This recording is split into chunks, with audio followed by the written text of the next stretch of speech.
artistic than the king could then obtain. The price we pay for this salutary change is no doubt great. We assemble thousands of operatives in the factory and in the mine, of whom the employer can know little or nothing, and to whom he is little better than a myth. All intercourse between them is at an end. Rigid castes are formed, and as usual, mutual ignorance breeds mutual distrust.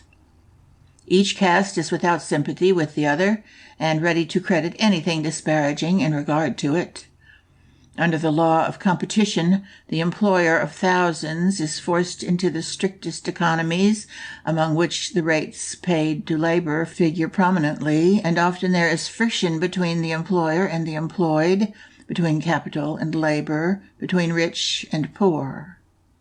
Human society loses homogeneity.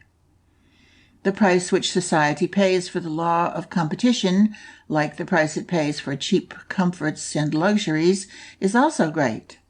But the advantages of this law are also greater still than its cost, for it is to this law that we owe our wonderful material development, which brings improved conditions in its train.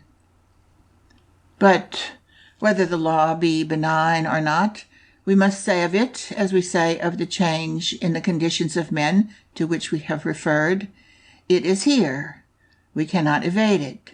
No substitutes for it have been found, and while the law may be sometimes hard for the individual, it is best for the race, because it ensures the survival of the fittest in every department.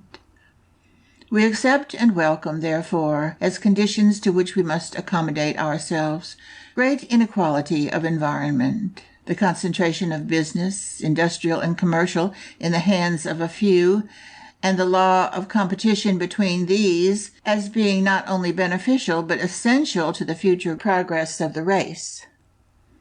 Having accepted these, it follows that there must be great scope for the exercise of special ability in the merchant and in the manufacturer who has to conduct affairs upon a great scale.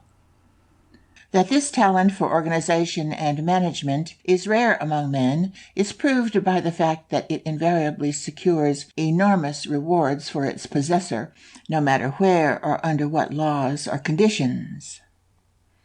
The experienced in affairs always rate the man whose services can be obtained as a partner as not only the first consideration, but such as render the question of his capital scarcely worth considering. For able men soon create capital. In the hands of those without the special talent required, capital soon takes wings. Such men become interested in firms or corporations using millions, and estimating only simple interest to be made upon the capital invested. It is inevitable that their income must exceed their expenditure, and that they must therefore accumulate wealth. Nor is there any middle ground which such men can occupy, because the great manufacturing or commercial concern which does not earn at least interest upon its capital soon becomes bankrupt.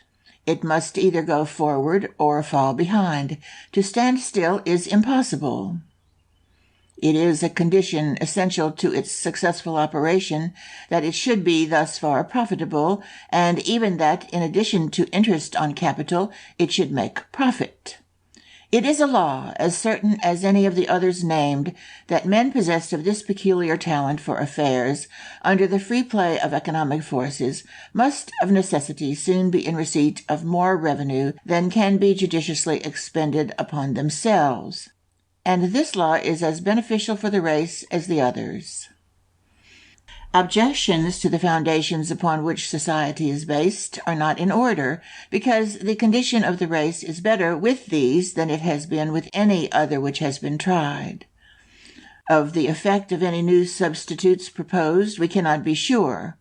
The socialist or anarchist who seeks to overturn present conditions is to be regarded as attacking the foundation upon which civilization itself rests. For civilization took its start from the day when the capable, industrious workman said to his incompetent and lazy fellows, "If thou dost not sow, thou shalt not reap." And thus ended primitive communism by separating the drones from the bees.